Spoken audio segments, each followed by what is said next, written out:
which, to be fair, is where Mewtwo's going to thrive. However, active Reflector in your face, Mewtwo's only way of waiting, well, the thing that Mewtwo's will do when they want someone to approach is sit there and use Shadow Ball.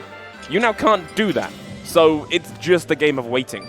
Yep, and with how floaty that Mewtwo can be, I imagine that the amount of Fox combos that you can get going are quite high. Yeah.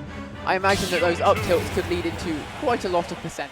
Totally. So we'll have to see what Griseous can do to kind of keep this pressure of the Fox off him as we go into game 1. Daleks, this third set of top 64. It's Streakz versus Griseous. Take it away for me. Well, we're seeing once again this patient neutral that we said was going to happen. It's just a repeated theme of this winner's side because people are playing with their hearts on their sleeve. And there we go. Streakz makes the first approach, pushes Griseous into that side ether, but gets 47% even if neutral's reset. Holding this forward, trying to push an advantage. Dash attacks is the flavor of the month, but the first time it falls on deaf ears, Griseous turns around and jabs you for 23% for your troubles. So it is literally this game of who is going to approach and who's going to flub an approach. Yeah, but I think what I really like to see there was, did you see how Streakz got over that Shadow Ball? Yeah. It was such a precise move. It was really nice. And seeing something like that instantly makes me think, oh, Streakz knows how to deal with this projectile, and that's terrifying. Because if you know how to deal with Shadow Ball, Mewtwo can be in a hell of a hard time to keep you out. Well, being from London, you've played against your fair share of charged projectiles, right? So like, so true. I hadn't thought of it that way. It's like same ice cream cone, but this is mint chocolate rather than chocolate. It's fine. It's a similar thing, but you're still at the end of the day gonna know what to do about it. But Griseous doesn't seem to be drowning either. In the time we've been talking, flipped this around, made it not so bad. This should be a kill though. Yeah, the jab lock up smash, the classic of Fox, taking Griseous' first stock and the first stock of the set. And that to me was a big, wow, Mewtwo's a big character. Streakz jumped over him, felt like he was nowhere near the character, still hit a nair because that tail's giant. Like, it's huge. It's upsettingly huge. So I think Streakz does know how to abuse this character size, and now is not letting this Mewtwo land, gets an up air, tries to catch the landing. Griseous going for a very aggressive option on landing there, doesn't manage to get it going. Whoa! Griseous being aware, going, you know I'm shadow balling, but do you know that I know you're shadow balling? Watch this read. Wha-bam! And it works perfectly. And the best part is, in that scenario, I think that confusion was perfectly safe. Because if Streakz shielded the Shadow Ball, the confusion might have hit him. If he took the Shadow Ball, the confusion, yeah, wouldn't have done anything, but he wouldn't have been in danger. And if he reflected the Shadow Ball, as we saw, it gives Griseous a stock. So I think there was no reason not to do it there. Oh no, that was a great call out, and I'd completely forgotten Mewtwo had a reflector until just that moment. And I was like, why is the Fox? Oh yeah, Mewtwo has a reflector as well. No, I think that was a great checkmate situation. Just to say, you have a reflector, and I know that you have a tendency, if you're going to land in the face of the projectile, to use it. So I'm going to mix that up. And now, for the rest of this 5 games, or however many games we get in the set, Streakz has to remember that. I was going to say, it's one of those like situations where once you've done it, that's a, I don't want to call it a gimme, but it's very much a thing of like, I'm never getting hit by that again with your Streakz. You've got that in your brain, and you're like, I recognize the situation, I can't let that happen. But by not getting hit by it, you're basically saying, I can't land in front of you with a reflector. Yeah, that's true. Mewtwo has managed to take that option that Foxes love to have just off the table entirely. The same way that Streakz just taking that stock off the table entirely was that back air, Daleks. Yeah, it's slamming into Mewtwo, putting the hurt business on, and that's 15%. It's not much, but hey, he's still in disadvantage, and that's where you want him to be. If he's in disadvantage, he isn't hitting you for it. Griseous is taking more and more damage. Streakz not letting up, 74, 75. The laser's putting in a tiny bit of extra damage as Griseous struggles to make it back to the stage. Streakz is just all over him, not giving him any space at the moment. Griseous just can't find an option to get through. Hanging on ledge for a long time, looking like he's trying to find a way through. That Nair is going to send him back into the ledge again. And Griseous needs to find a way off this ledge right now, because at the moment he's really struggling. What has he got? He's just going to get sent off again by that forward throw. Streakz is just sitting there, just waiting, very patient, just waiting for Griseous to have an option. And that was actually lovely timing on that recatch to just take the first game. And that last 30 seconds looks impossible to play out of Griseous. I do not know what option could have worked there. I don't think there was one. Onto stage? It maybe, yeah, like a drop down from ledge, push up with an up air, but then there's, like a teleport behind, as you said. Any of those aggressive options, though, Fox has speed on his side, and 100%. Teleport has that end lag. I am with Streakz covering the ledge with the classic back air, back air, back air, back air. With how Mewtwo upbeat to the stage, I genuinely think Streakz could have landed from a back air, run up, grabbed, and then just ran with it. I don't think there was much Griseous could have done, and that's now speaking volumes for how Griseous has to play the rest of this set, and that's not on Mewtwo. It's just not on his character. I'm not going to lie to you, though. I don't think this is better. Oh, okay, go on. Do tell. I think that Seph is a character that really struggles against speed. Yeah. Because your hitboxes are just, they're big, don't get me wrong, but they're not quick. And you miss one. And there's foxes on top of you. Yeah. If you throw something out in neutral that's just not quite correct, there's a fox on top of you. And how does a Sephiroth get this fox off you? Nair is like Nair, and then your counter is the only thing you have, but the counter is directional. So if Streakz crosses you up, uh-oh. So we'll have to see if Griseous is going to prove me wrong. I'd love to be proved wrong. Yeah, but so always a nice feeling as a caster, apart from when you say someone's living and then they die. Yeah, sometimes it's not so great. But in this situation, it would just make the set go longer, and we get more Smash. So I'm happy to accept it right now. But we'll have to see if these hitboxes being large enough are enough at the moment. But this is a very even game at the moment. I say that at the moment, and Griseous is thrown straight off stage for this ledge situation. Streakz is so patient on ledge, Dalax. He's just not afraid to wait, and just by waiting there, Griseous just was scared apparently and ended up unfortunate SD Dalax. Yeah, not a fan of that one. I'm sure Griseous isn't either. Trying to find a way in, trying to call out Streakz riding high with the up smash, probably trying to steal an early kill, but on Kalos, I'm tempted to know why Griseous went Kalos. You're not going to kill off the top, but then again, actually, neither's Fox, when I'm saying it out loud. And you've got more sideways kill potential than Fox does. He's only really got back air. You've got your back air, you've got your S smash, you've got a lot of stuff. And also, you have that wall you can always skewer whenever you need a quick recovery mix-up. But you know what Fox still kills off the top with? Anything he wants, apparently. It's going to be harder, but it's Fox. It's just going to do it. A very strong move, Dalax, and this is kind of what I mean. It feels like at no point in this game has Griseous really managed to get a foot in the door, as Streakz just kind of running away with this one, 2-stop lead already. Oh, you stay down in the depths. Streakz has started to ride with it. You haven't seen a Shine Spike since Melee go that well. Dalax? Yeah? I think Sephiroth's going back in the pocket. I don't know. Hold on. Let it time to go. Remember, this is a best of 5 scenario. Griseous hasn't had one of these against Streakz since 2021. So you think the Seph's staying? No. Okay, so no, I did not. I didn't think he would. But okay. But either way, we have now the momentum of the match has shifted to talk about like Griseous' picks. Streakz is now on the same stage as before, potentially playing like he was against Sephiroth into Mewtwo, which is a completely different matchup. Mewtwo has better burst options, he's got better get-off means. They're not great, but they're better than Sephiroth. They can do this. Exactly.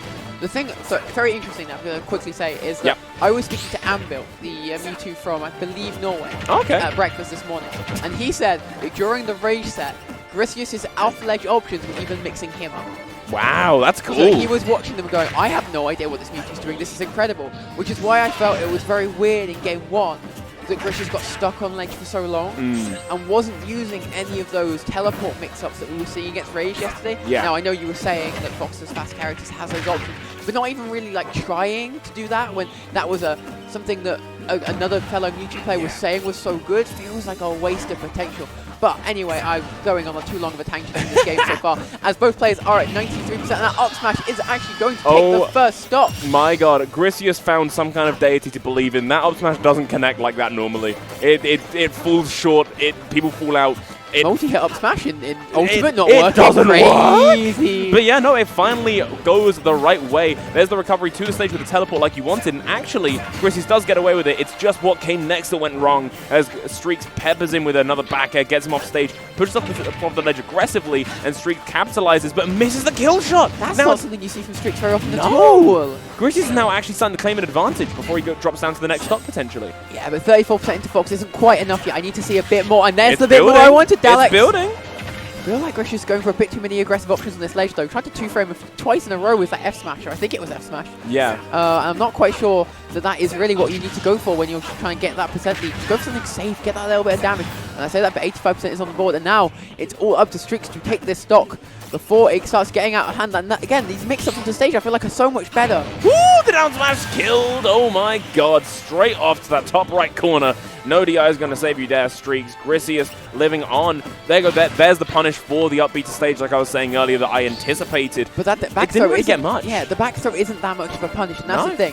When you're on ledge against Fox, if you can get on the other side of Fox, there we go. Very nice back air there. But if you can get on the other side of Fox, his kill options aren't actually that fantastic. He can reset the situation, but he can't kill you off it. And sometimes that's all you need to do is just take the situation again. But now, Streakz has a hill to climb. I don't quite want to say a mountain, it's only a stop for Fox, and Fox can do that. but it looks like Griseous is the one that wants to get this going, and as I say that, Streakz goes, nope, this is my advantage day. Throws him off stage and sets him back at the ledge, Alex, and we'll see if Griseous can get off. Hopefully, there we go. Got the lovely B reverse there to flip back to the platform where it looked like he wasn't going to go to. It did mix Streakz up a little bit. Lovely to see. And it actually gets flipped into an advantage after the neutral. Streakz peppering with up tilts, but no up air means that the heavy damage combo doesn't actually get found. And Griseous does make it back. There we go, Nair.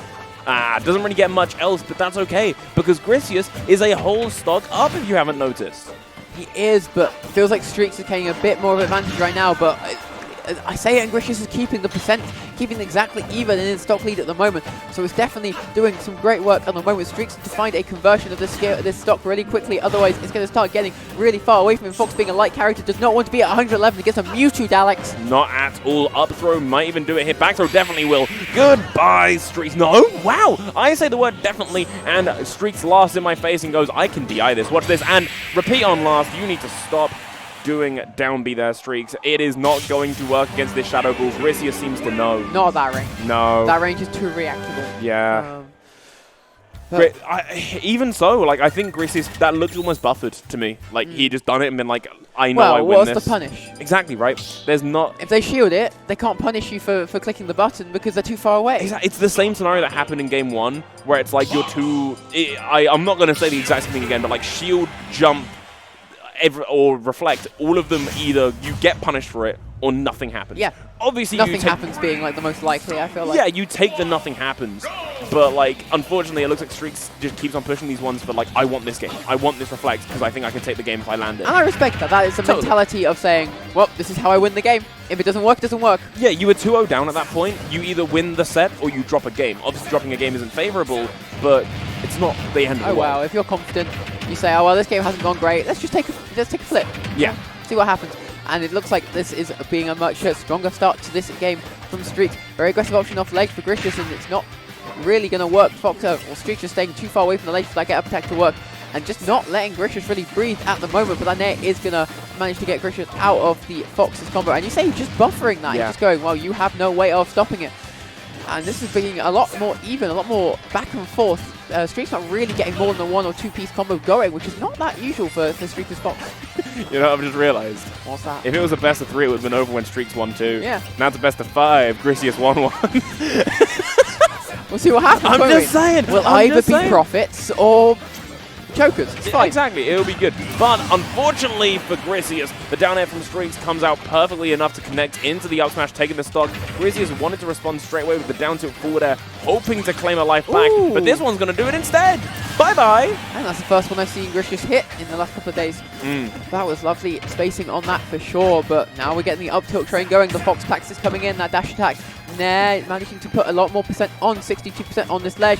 Nair hits well in the forward tilt, doesn't read the tech chase situation, but still managed to keep the stage control. But Griseous is fighting back a little bit at the moment. That down air is going to connect into the dash attack though, and all of a sudden Griseous is stuck on ledge. What have you got? Dash attack into the up smash with a beautiful conversion. That hit of dash attack is not something I've seen convert into the up smash like that before, I don't think. I don't think I've ever seen that, and I'm guessing it's probably just because of the fact Mewtwo's so big for what he is. Probably is a floaty thing as well, I imagine. He's less floaty. It's more just his double jump floaty. As a character, he's not Okay. intrinsically like floaty when he gets knocked out. He's actually more akin to other characters. It's a common misconception. Oh, okay, that's interesting. That's interesting. But now it seems like Streakz is saying, well, it's now my game to win. This is my set. I heard some people talk about how I'm going to get reverse 3-0'd, and I'm here to tell them that's not going to happen. Managing to already lap, or even up the percentage with a stock deficit at the moment. Looking for another entry. Up tilt is going to connect into the down there, and Griseous is sent off stage again, just putting on a little percent with the laser. Stepping nicely back on his Streakz, just waiting for the option. What are you going to do? Goes to dash attack, doesn't hit. Weak hit in there into the up throw. Not managed to find anything that's going to convert too badly at the moment though. Griseous going for the ledge hang. Back air not going to hit. Daleks is getting scary for Griseous. It's getting incredibly scary for Griseous. I want to say I do love the mix-up that he did at the ledge, where he teleported back to ledge, trying to obviously make Streakz run to center stage to try and cover a teleport to center stage. But the up smash seals the deal. Streakz wins 3-1 over Griseous, continuing up through win as well. Griseous, unfortunately for him, drops down into that lower side of bracket. What a tense set. It didn't feel like that was 3-1. I felt like it was 3-2. It felt a hell of a lot closer than the set count makes it look. I think it's difficult because there was the Sephiroth game in the middle. Yeah, a little bit shaky. Maybe not that one. A little bit shaky. But Griseous did look good in that set. I think Griseous has been definitely on the up, and it's the first game that Griseous has taken off Streakz. Yeah, wow. So Griseous won't be feeling that little win right now, but maybe in a week's time. It's the exact kind of thing where, like, once you've lost, as you said, once you've lost, you're like, oh, I hate it, I did bad, I could have done this different. But then, like, a week later, you look back and you go, wait, hold on, this isn't too bad. Maybe I shouldn't have played Seph, and I might have had enough. Sorry, I need to we stop. Don't I need to stop. The Seph. It was an attempt. It was an attempt at a mix-up. No, sorry. The only reason I don't understand it is because yesterday Griseous won game 1 against Rage as Mewtwo, and then swapped to Seph.